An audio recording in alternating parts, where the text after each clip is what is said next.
Hello, my name is Rachel with the Prince George's County Memorial Library System. We had originally planned to have our first annual local author expo in April at the Bowie branch, but unfortunately we had to cancel it. But we did want to still hear from some of our local authors.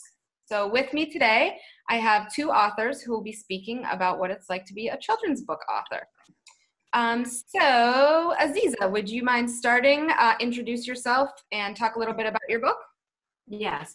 So, hi everybody. I'm Aziza, and I am the author of Cory's Dreams. And here it is right here. Everybody can see it. Cory's Behind Dreams. you. I see it behind you too. Yeah, right.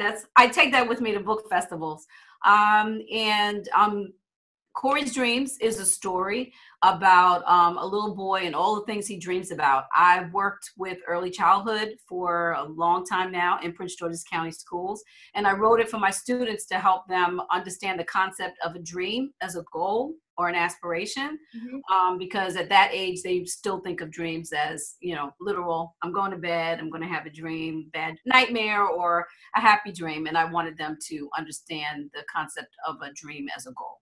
Thank you. And do you have any new releases on the horizon or work? I have actually, yes, I have a book, song, because I'm also a singer and a songwriter, and I wrote a song called Natural, and we're actually turning that song into a ballad book, because we call those, when songs are turned into stories, ballads, and so it's going to be a children's book called Natural. Oh, I love that. I've done some of those in story time, like famous songs, they make them into books, and then I'll play the song in movies. I love What a Wonderful World. Yeah, exactly. Like that. I've done that one exactly. All right, thank you. Donna, would you like to introduce yourself? Yes, my name is Donna Campbell. I am the author of My Mommy and Daddy Co-Parent and the owner of the Co-Parenting series. I too have worked in early childhood education, which is what inspired me to start writing. My story, My Mommy and Daddy Co-Parent, was written to explain the co-parenting situation to a child. I do have a new book coming. It's called Mommy's Lemonade, and it's just book 2. So I'm writing a series, and it is book 2 of this series. Okay, awesome. Thank you. So what, I guess you kind of already answered this. I guess the early literacy, being in early literacy inspired you to write in this genre. Did anything else, or you just really wanted to help younger children?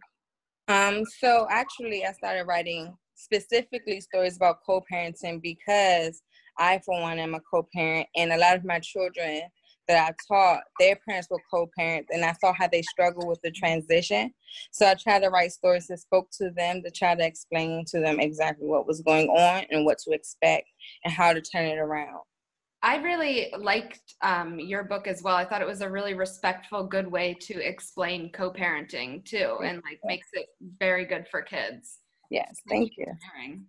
How about you, Aziza? Anything else? Just trying to help your little ones? Yeah, I think I'm inspired by them and the stories that they need, because I'm reading to them all the time, and so you really figure out what stories they need that are not there, so you can fill in the gaps.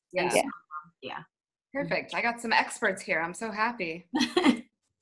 So, okay, I'll stick with you, Aziza. What is one of the most surprising things you learned about the children's book genre? Or writing children's books? Yeah, so I think I was under the impression, and it is, I think there aren't as many produced from publishers. There aren't as many children's works with ethnically diverse characters from publishers, established publishers. That is a fact.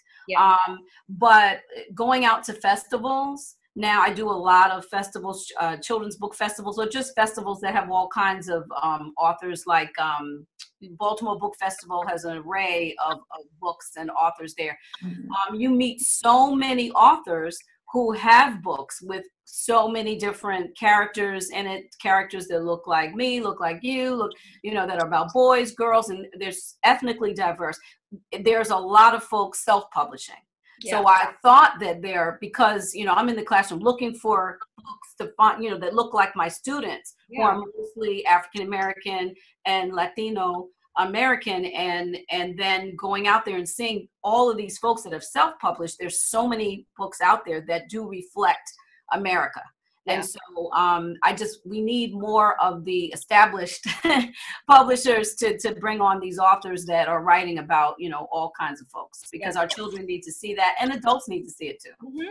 I can't even tell you how many times a kid has come in and said, like, I want a book that like looks like me. Mm-hmm. And it's huge when you can find one. It's awesome. So thank you. So you found really that self-publishing was the route for you. Yeah. And that there are so many people that are doing it. Mm-hmm. But it's just that a lot of folks don't know about people that are self-publishing, and you know, the publishers do all the promoting for yourself. Right. And so so it's more difficult to get the word out there for people that are self-publishing. Yeah. So Donna, what do you think was one of the most surprising things you learned about writing for children? Well, about the genre and then what my topic is, teaching co-parenting, it really surprised me that when I first started the journey to write, I looked up other books that spoke to children about co-parenting, and there really wasn't any. There were books written for the adults and the parents, but they're not the only ones who's going through the situation and transition. So it really surprised me that there were hardly any books that spoke to the children about this subject. So you saw a need and you were like, I got it. That's awesome. Thank you. So let's see, where do either of you find inspiration for your work? I can speak on that. I'm inspired. Like I said, I'm a co-parent, and so many people around me co-parent. So my life and the trials and everything I go, challenges that I deal with, I use that as inspiration. Also, the fact that there's not many books out, once again, I know I've said it, but that is my inspiration also, because I want to change that. Thank you. Yeah. Aziza, did you have anything else that inspires you as well to write? Yeah, I would say, of course, I think I said before, my students, the young people I work with, and then different things that come up. For example, I just recently wrote a story. It's not going to be the next one that I publish, about sadness in children.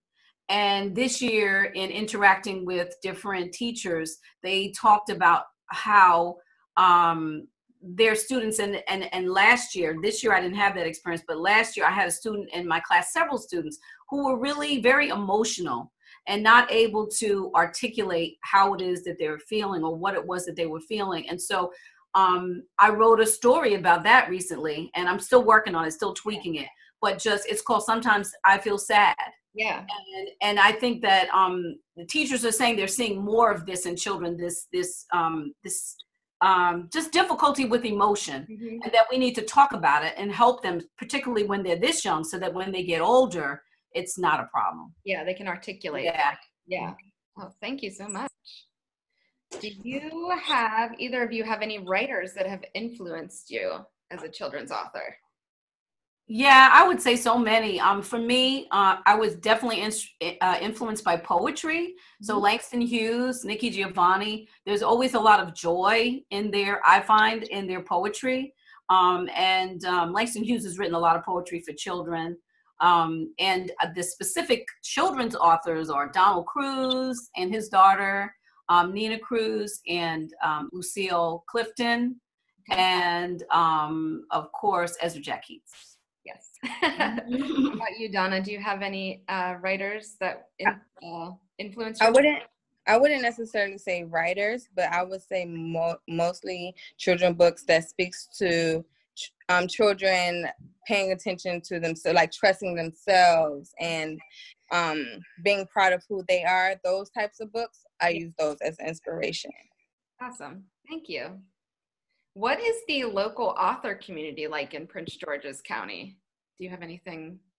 There's so many. Yeah. Donna, you want to?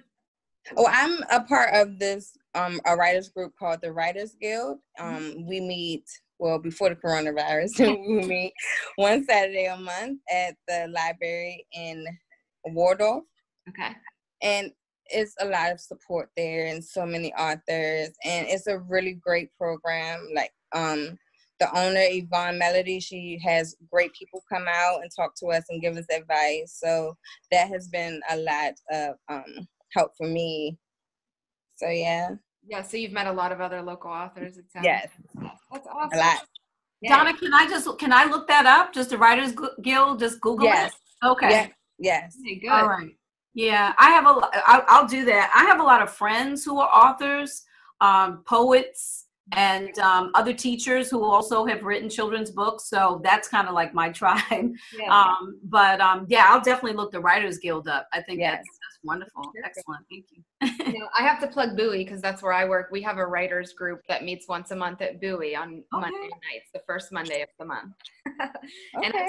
I think it's pretty supportive as well, you know, giving positive criticisms. Everyone gets a chance to read their works and gets feedback. So it's at Bowie Library? Yes, that's at Bowie. Are you doing it virtually? We're working on getting it done virtually, yeah. Yeah. We're trying. Okay. So what are some challenges that you found in writing for children? I would say one of my challenges would be trying to figure out, am I writing this where they will understand what I'm trying to say to them? You know, talking or writing where the children can understand. So for my book, for how I write my stories, I write it for children, but also speaking to the adults subconsciously, trying to provoke their thoughts on how they're co-parenting, but at the same time teaching their children like how it should look, you know, and teaching lessons. So I think that's one of my challenges, is trying to figure out how to talk to the parent and the child and using the same tone, you know. Mm-hmm. No, that's a really good point. Yeah. Like, am I talking how a grown-up would talk, or Right. like, Right. Yeah, that's good. Yeah, I would definitely agree. To be able to see through a children's eyes, to see through their eyes. For example, at the end of my story, the main character Cory is going off to school, and when I first the first draft that the illustrator did, the bus was very shadowy and the windows were very shadowy. And I thought it was fun because I was looking at it through my eyes. It was during the summertime and I wasn't around my students. But then as soon as I got back in the classroom with my students and I looked at the illustration, I was like, this is scary, because I was able to see it through their eyes, because I was thinking more like them and how they'd see it. So that is very important. Also, to have the illustrations match I'm not an illustrator, but I have a wonderful illustrator, Courtney Young, that I work with, to make sure that those illustrations match your vision. That's very that can be challenging, but we work really well together, and I've had a wonderful experience with him. Yeah. Donna, do you do your own illustrations? No, this first book I worked with, his name was Damian Jones, and then the second book I'm going to go with another illustrator. His name is Mark Stewart. Working with, I'm going to say, the first illustrator, it was his first illustration, so we were kind of learning together. And then working with this new illustrator, he's illustrated multiple times before, so it's kind of easier because he kind of helped me understand more than what I didn't know. Yeah. Do both of you have your kids like look through your first drafts as like editors? Yeah, I didn't the first time. I had so many people. I wrote my book in 1996 and I didn't have it published till 2016. Oh wow. So I've had so many people. So yeah, I didn't have the children, but I had children in the family, and friends. Yes. Did you have your kids, Donna? Yes. So for my first book, I kind of used me and my son's face. Yeah. So the characters look like us, but that just was for the first book. I dedicated that to him. The rest of the book won't necessarily look like us, but he loved it. He loved it. How could you not? That's awesome. So what advice would you give to budding writers? So it sounds like, Aziza, you've been in the game for a while. No. Well, I wrote it in 1996, but I didn't publish it until 2016. So I'm new to it. I've been working with that age group, though, in early childhood for years.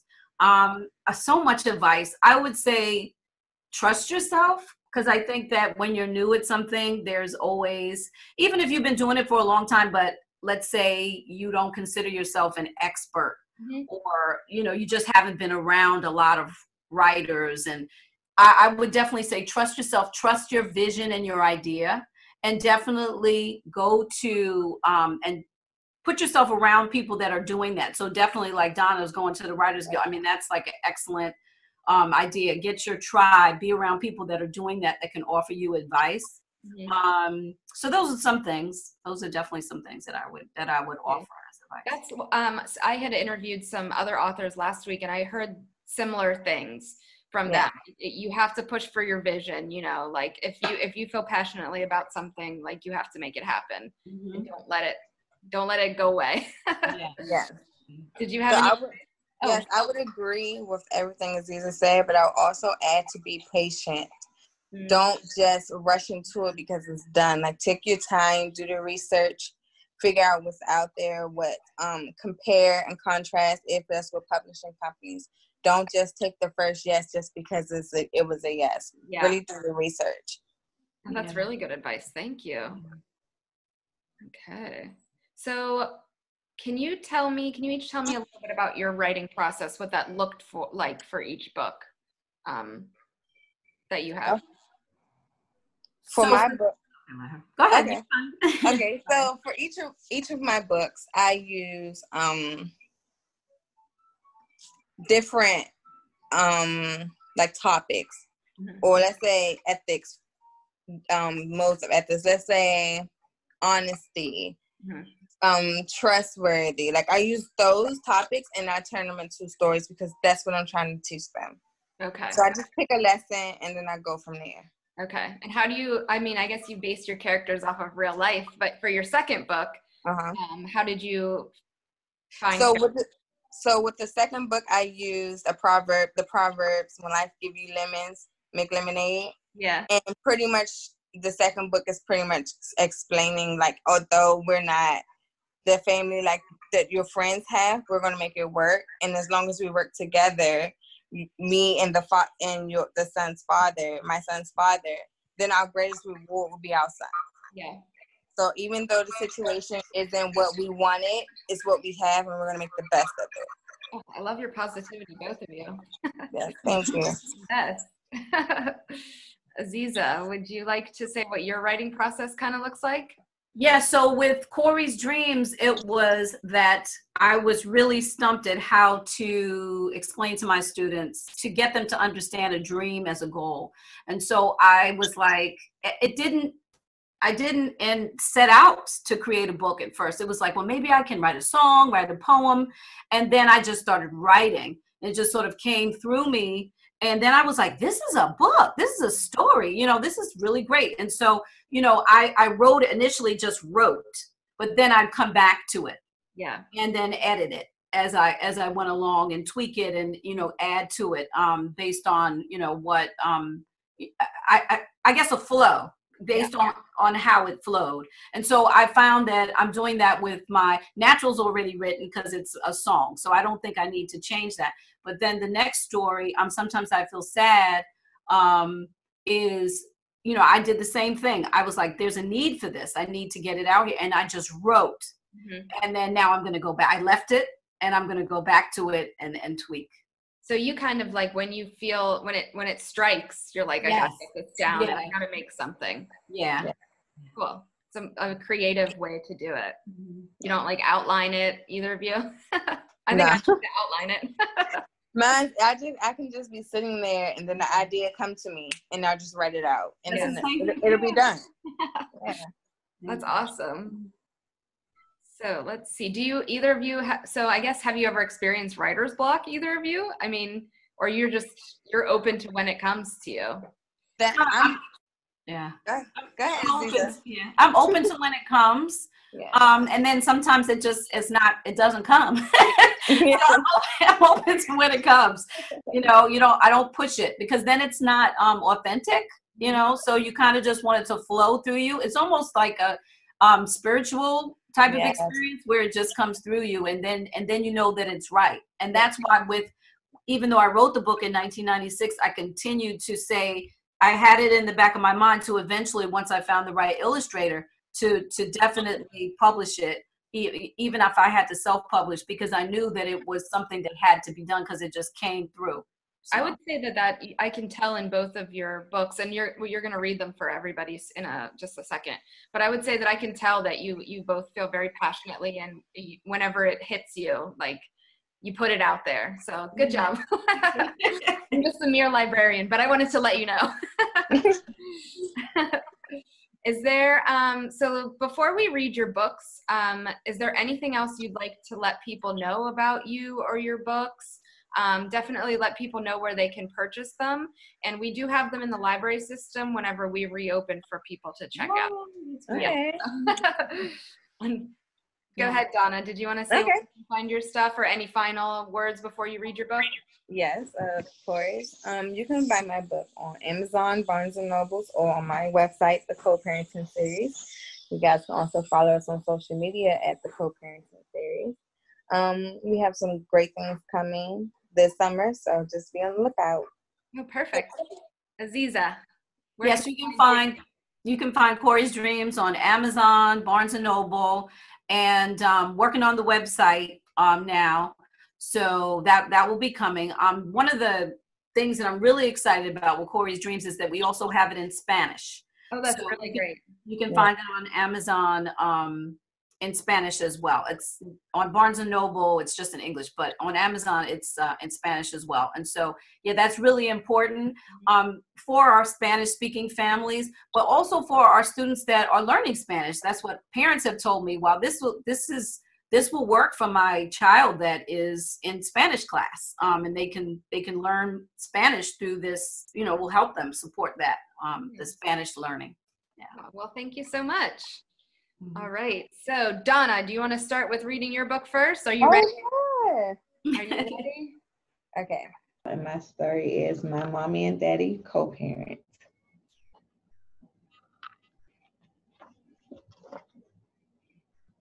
My name is Avery, and my mommy and daddy co-parent, but I have some questions.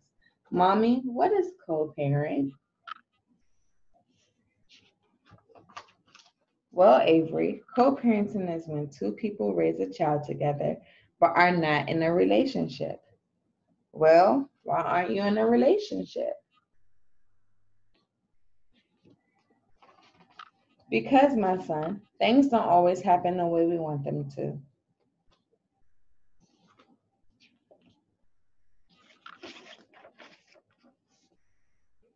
Mommy, can daddy at least live with us like my friends' daddies live with them? No, Avery, I'm afraid that can't happen. It's important for us to get along, and to do that, we can't live together.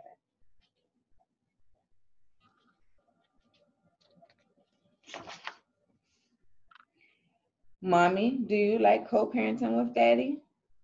I do. We both get to spend time with you, and that's important. Do you like us co-parenting, Mommy asks?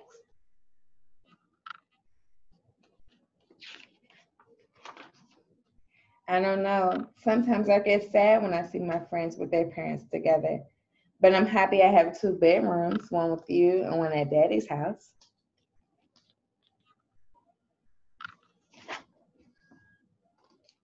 Yes, and we spend time together every year on your birthday, remember?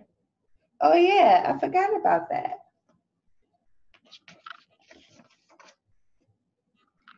Even though Daddy and I co-parent, Avery, we love you very much. I know, I love you too. The end. Well, thank you so much. I love that. Thank you. So, are you ready? Yeah, I'm ready. I really love that, Donna. Can you hear me? Yes, thank you. So needed. That's such a great story. I love that. I love that. Yeah. I was watching you watch the story, Aziza, and I was like, this is so sweet. Yeah, I really love that story. So this is Cory. I thought the illustrations were fantastic too. So this is Cory's Dreams, and here we go. I did write a poem for the beginning that goes like this.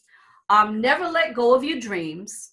Hold on, even if they seem Hard to follow or hard to catch. You can make anything last. You are a dream builder, a genius, a hero. You are the creator of your own tomorrow. This is a story about a boy named Cory who has bright eyes and a smile like the sun. Cory's dreams make him smile. They make him laugh. They make him feel like he's at the top of his class. Cory's dreams have taken him through a galaxy of stars, to the moon, Jupiter, and even Mars. Cory's dreams make him feel like he's going to burst. He wants to make them happen. He wants to fly so high. Cory dreams of playing the saxophone like his dad and his Uncle Ronnie. He wants to invent a new gadget.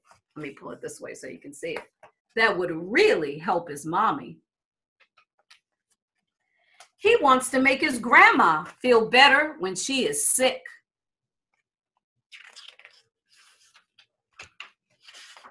He wants to tame a lion with one little stick. When Cory dreams on and on, he remembers his grandma's voice. Hold those dreams, boy. Don't let them slip away. But remember, you have school today. So Cory finishes his big bowl of cereal, puts on his snow boots, and goes outside and waits. There he is waiting. It is time to make those dreams come true. It is time for school. Oh my gosh, I love both of you. I feel so inspired. Yes, you're good at that. Thank you. Thank you so much for joining me here today to talk to everyone. I appreciate you both so much and what you're doing for our little ones. So Thank you. Thank you. All right. Well, I think that's all I have unless you guys wanted to say anything. Anything else? No. No, I just want to thank you for, I'm sure that other folks like turned in their books for the festival, and the fact that you liked Cory's dreams. I just really appreciate, I mean, that makes you feel good that you, and you're a librarian. So that means a lot because, yeah. We had a lot of talented people put in a lot of books. So Prince George's County is the best. Yeah. Yes. Thank you so much. Thank you. And then we have, did you want to say something else, Donna? I just want to say thank you too. Oh, you're so sweet. And you can check out other virtual programs on pgcmls.info. So thank you very much. See you later.